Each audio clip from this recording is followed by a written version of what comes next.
ኢትዮጵያውያንን የበላው የአሜሪካው አደገኛ ጥቃት የሁቲዎች ጦስ ለአፍሪካውያን ተርፏል። ጦርነቱ ተቀጣጠለ፣ ሺዎች አለቁ። የየመን ሁቲና የአሜሪካ ፍጥጫ እየተጋጋለ ሄዶ ማንንም ባልጠበቀው ሁኔታ አፍሪካውያን በተለይም ኢትዮጵያውያንን የነካ ጉዳይ ሆኗል። አሜሪካ የየመን ሁቲዎችን በተደጋጋሚ አስከፊ የተባለ ጥቃት ብትፈጽምባቸውም በፍጹም ንቅንቅ ሊሉ አልቻሉም። በመጨረሻም የአማጽያኑ ጦስ ለኢትዮጵያውያንና ለሌሎች አፍሪካ ሀገራት ደርሷል።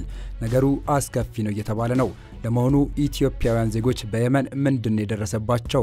በሁቲና በአሜሪካ መካከል የተቀጣጠለው ጦርነትስ ምን አይነት ሁኔታ ላይ ይገኛል? በትንታኔ እንመለከተዋለን። አብራችሁን ቆዩ። በየመን ምድር የኢትዮጵያውያን የጣር ድምጽ ሲሰማ ነበር። ማንም ሊታደጋቸው አልቻለም። ለየመን አማጽያን የተቀጣጠለው እሳት እነዚያን በስደት ሀገራቸውን ጥለው በካምፕ ውስጥ ተጠልለው የነበሩ ምስኪን ኢትዮጵያውያንን ቀርጥፎ በልቷል።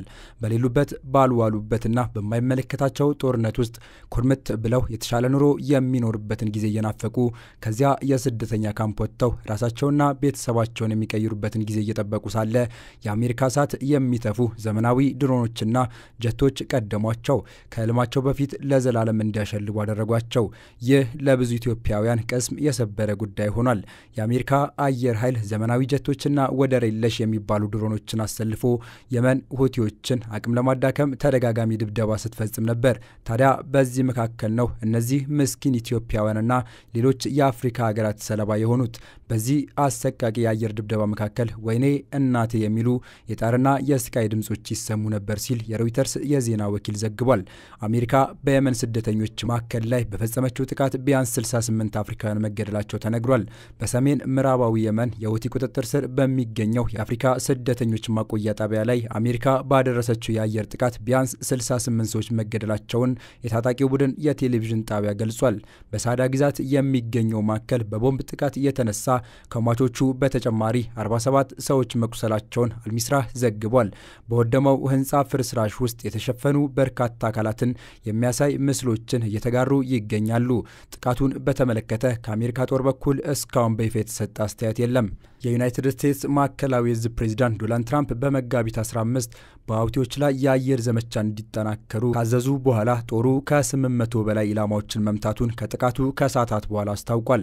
በጥቃቱ የሚሳኤልና ሰው አልባ አውሮፕላኖችን የሚቆጣጠሩ ከፍተኛ ባለስልጣናትን ጨምሮ በመቶ የሚቆጠሩ የሁቲ ተዋጊዎችንና በርካታ የሁቲ መሪዎችን ገድለዋል ተብሏል። በሁቲ የሚተዳደሩ ባለስልጣናት በተደረጉት ጥቃቶች በደርዘን የሚቆጠሩ ንጹሃን ዜጎች መሞታቸውን ቢገልጹም በቡድኑ አባላት ላይ የደረሰው ጉዳት ግን ጥቂት ነው ሲሉ ተደምጧል። በዚህ ወር መጀመሪያ ላይ በሁቲ የሚጠራው የጤና ሚኒስቴር በቀይ ባህር ዳርቻ በሚገኘው ራስ ኢሳ የነዳጅ ማደያ ጣቢያ ላይ ባደረገው ተከታታይ የአየር ጥቃት ቢያንስ 74 ሰዎች ሲሞቱ 171 ሰዎች ቆስለዋል ብሏል። የአሜሪካ ጦር ማዕከላዊ እዝ ሴንትኮም ጥቃቱ የራስ ኢሳ ነዳጅ የመቀበል አቅም ከማውደም በተጨማሪ ሁቲዎች የጦር ዘመቻ እንዳያካሂዱ ብሎም በሚሊዮኖች የሚቆጠር ዶላሮች ለሽብር ተግባራቸው ገቢ ማፍራት የሚችሉበትን እንቅስቃሴ ገተናል ብሏል። ባለፈው ወር ትራምፕ በሁቲዎች ቁጥጥር ስር ባሉ ቦታዎች ላይ መጠነ ሰፊ ጥቃት እንዲፈጽሙ ትዕዛዝ በመስጠት ሙሉ በሙሉ ይጠፋሉ ሲሉ ዝተዋል። ኢራን ቡድኑን እንዳታስታጥቅ ትራምፕ አስጠንቅቋል። ሁቲን ታስታጥቃለች የሚለውን ውንጀላ ኢራን ደጋግማ የምትክደው ነው። እሁድ ዕለት ሴንትኮም ዓላማው እስኪሳካ ድረስ ግፊቱን ማጠናከር ይቀጥላል።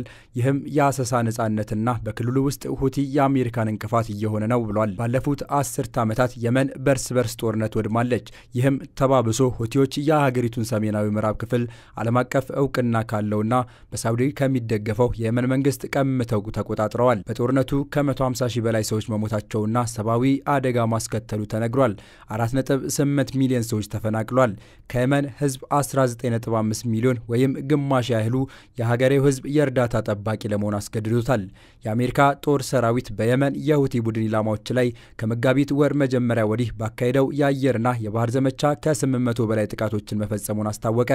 የአሜሪካ ማዕከላዊ እዝ በቅርብ ጊዜ በሁቲ እንቅስቃሴ ላይ ስለተደረጉት ጥቃቶች እሁድ ዕለት ባወጣው ሪፖርት ከመጋቢት 6 2017 ዓ.ም በኋላ በተፈጸሙ ጥቃቶች በመቶዎች የሚቆጠሩ የሁቲ ተዋጊዎችና በርካታ መሪዎች ተገድለዋል ብሏል። አሜሪካ እንዳለችው ይህንን የተጠናከረ ዘመቻ የወሰደችው በኢራን የሚደገፉት ሁቲዎች በቀይ ባህርና በኤደን ባህረ ሰላጤ በሚያቋርጡ መርከቦች ላይ የደቀኑትን ስጋት ለማስቆም ነው። የየመንን አብዛኛውን ግዛት የሚቆጣጠሩት ሁቲዎች ትናንት እሁድ አሜሪካ በዋና ከተማዋ ሰና ላይ በፈጸመችው አዲስ ሴቶችና ሕፃናትን ጨምሮ ቢያንስ 8 ሰዎች መገደላቸውን አስታውቋል።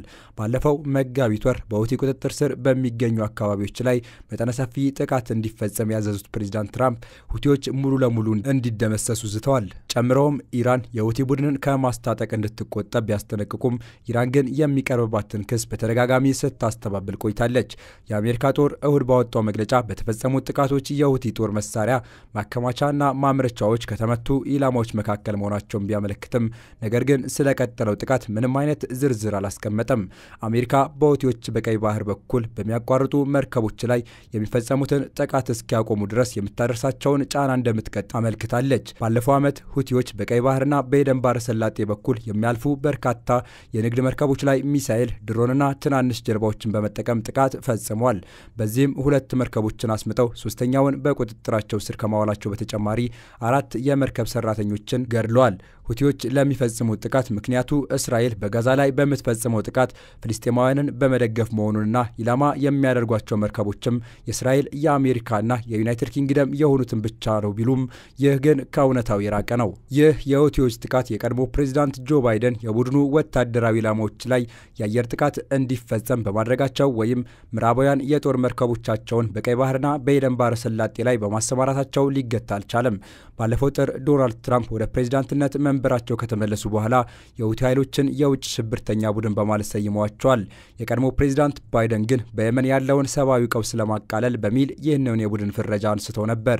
የመን ከ10 ዓመታት በላይ በቆየው የእርስ በርስ ጦርነት የወደመች ሲሆን የሁቲ ታጣቂዎች በአገሪቱ ሰሜን ምዕራባዊ ግዛት ዓለም አቀፍ እውቅና ካለው መንግስት ነጥቀው ከተቆጣጠሩ በኋላ በሳውዲ የሚመራው በአሜሪካ የሚደገፈው ጥምረት የየመንን መንግስት ወደ መንበሩ ለመመለስ ዘመቻ ከከፈቱ በኋላ ጦርነቱ ተባብሷል።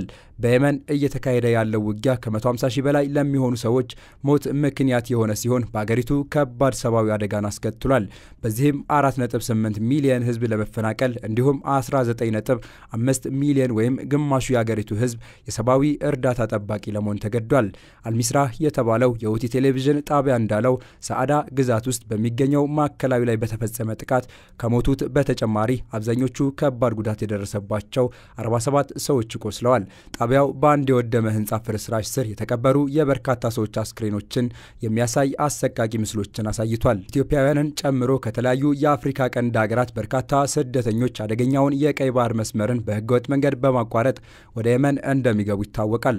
ስደተኞቹ በጦርነት በምትታመሰው የመን በኩል በማቋረጥ የተሻለ ኑሮን ፍለጋ ወደ ሳውዲ አረቢያና የባህረ ሰላጤው ሀገራት ይጓዛሉ።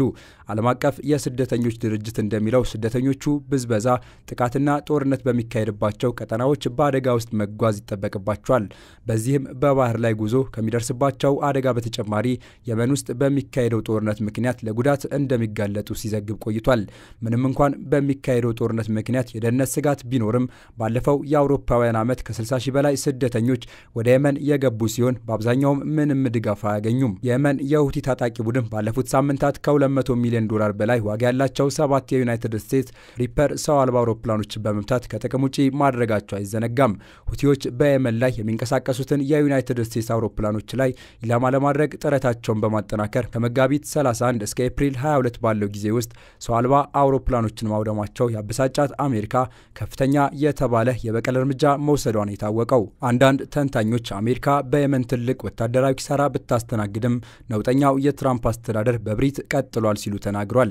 አሜሪካ በየመን ላይ በከፈተችው ዘመቻ በርካታ ቢሊዮን ዶላሮችን ከስራለች። የመሳሪያ ክምችቷንም እያመናመነች ነው። የመንን ለማጥቃት የምትጠቀመው ቢ52 ቦምብ ጣይ አውሮፕላኖችና የጦር ጄት ተሸካሚ መርከቦች አይደለም። ለመተኮስና ለማንቀሳቀስ እንኳን በሚሊዮን ዶላሮች የሚያስወጡ ናቸው። ይህ ሁሉ ድብደባ የየመናውያንን ወታደራዊ አቅምም ሆነ የትግል መንፈስ ማዳከም አልቻለም። እናም የመናውያን በየቀኑ የአሜሪካን ሰው አልባ የጦር ጀቶች ማውደማቸውና የጦር መርከቦችን መደብደባቸውን ቀጥሏል። አሜሪካ ለዚህ ዘመቻዋ የአውሮፓውያንን እገዛ የጠየቀች ቢሆንም አውሮፓውያን ከእንግሊዝ ውጪ ዘመቻውን አልተቀላቀሉም። ውድ የቻናላችን ተከታዮች በአሁኑ ዝግጅታችን ባደረስናችሁ መረጃ እንደተደሰታችሁበትና ጠቃሚ መረጃ እንዳገኛችሁበት ተስፋ እናደርጋለን። የአሁኑን በዚሁ አበቃን። በቀጣይ ለእናንተ የሚያስገርሙ የሚያዝናኑና የሚያስተምሩ እንዲሁም ለእናንተ ይጠቅማሉ ብለን የምናስባቸው መረጃዎችን ይዘንላችሁ እንቀርባለን። ቪዲዮ ላይክ፣ ቻናሉን ደግሞ ሰብስክራይብ በማድረግ የደውል ምልክቷን መጫን እንዳይረሱ። በሌላ ቪዲዮ እስክንገናኝ ቸር ቆዩ።